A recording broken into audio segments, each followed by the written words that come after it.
বিদ্যার অধিষ্ঠাত্রী দেবী হলেন মা সরস্বতী। শ্বেতবর্ণা পদ্মাসনা শুভ্র হংসের ওপর অধিষ্ঠিত থাকেন তিনি।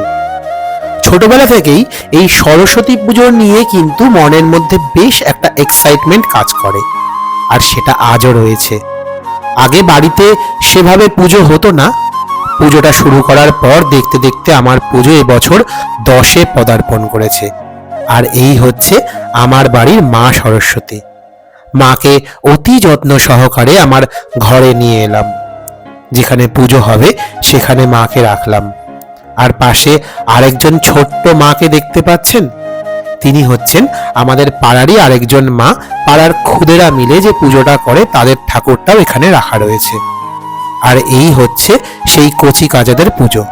একদম আমার বাড়ির পাশেই কিন্তু হয় এই পুজোটি।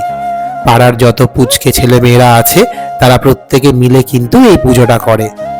ওরা একা সামাল দিতে পারে না, তাই ওদের পুজোটাকে একটু ভালোভাবে এগিয়ে নেওয়ার জন্য আমার ছোট্ট প্রচেষ্টা মাত্র ওদের সঙ্গে থাকা, এই আর কি।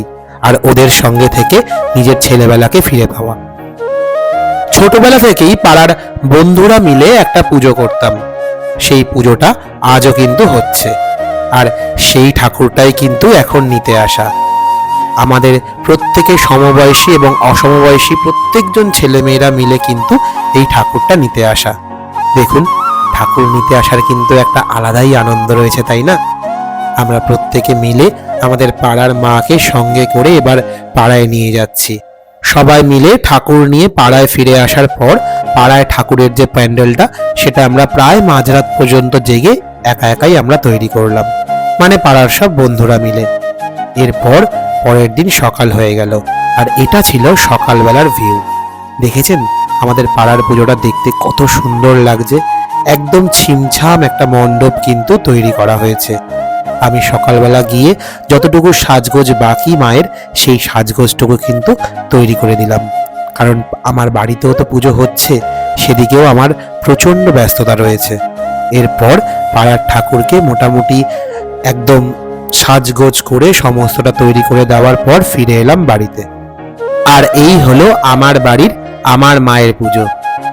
বাড়ির প্রত্যেকে মিলে অত্যন্ত নিষ্ঠা সহকারে কিন্তু এই পুজোটি হয়ে আসছে। দেখতে দেখতে এই পুজোটি এবছর 10 বছরে পদার্পণ করেছে। খুব ছোট্ট করে শুরু করেছিলাম এই পুজোটা, আজ কিন্তু এই পুজোটা 10 বছরে এসে দাঁড়িয়েছে।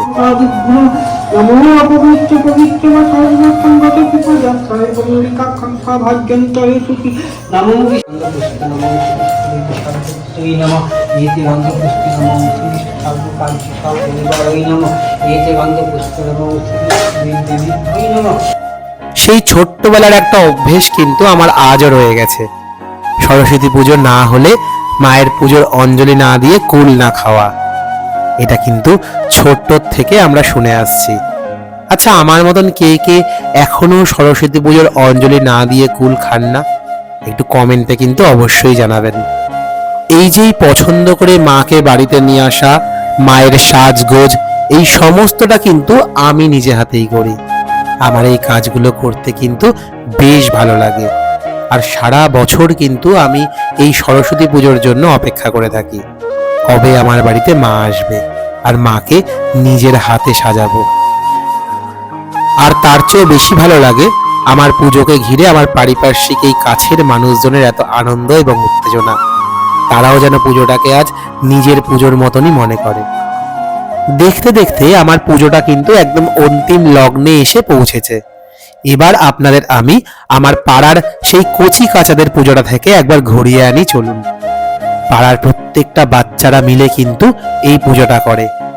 এই পুজোটায় আয়োজনের কতটা অভাব আছে জানি না, কিন্তু আন্তরিকতার কিন্তু এতটুকু অভাব নেই। পাড়ার প্রত্যেকটা বাচ্চা প্রায় 1-1.5 মাস ধরে এই পুজোটা ঘিরে কিন্তু প্রচন্ড ব্যাকুল হয়ে থাকে, কবে এই দিনটা আসবে। চলুন এবার আমরা পাড়ার বন্ধুরা মিলে যে পুজোটা করি সেই পুজোটা থেকে একবার আপনাদের ঘুরিয়ে আনি। আর এই হচ্ছে সেই পুজোটা।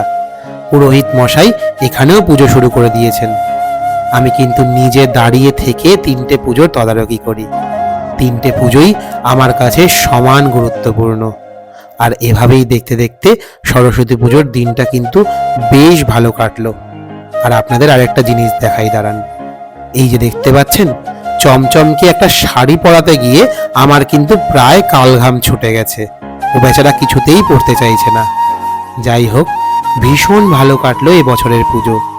তুমি আবার এসো মা আমার ঘরে, আর এভাবেই আলো করে থেকো। কেমন লাগলো আজকের ভিডিওটা অবশ্যই কিন্তু জানাবেন। ভালো লাগলে একটা লাইক করবেন, আপনার মূল্যবান মতামত কমেন্টের মাধ্যমে জানাবেন। ভালো লাগলে চ্যানেলটি সাবস্ক্রাইব করবেন এরকম আরও নিত্য নতুন ভিডিও আগামীতে দেখার জন্য। সবাই ভালো থাকবেন, সুস্থ থাকবেন। নমস্কার।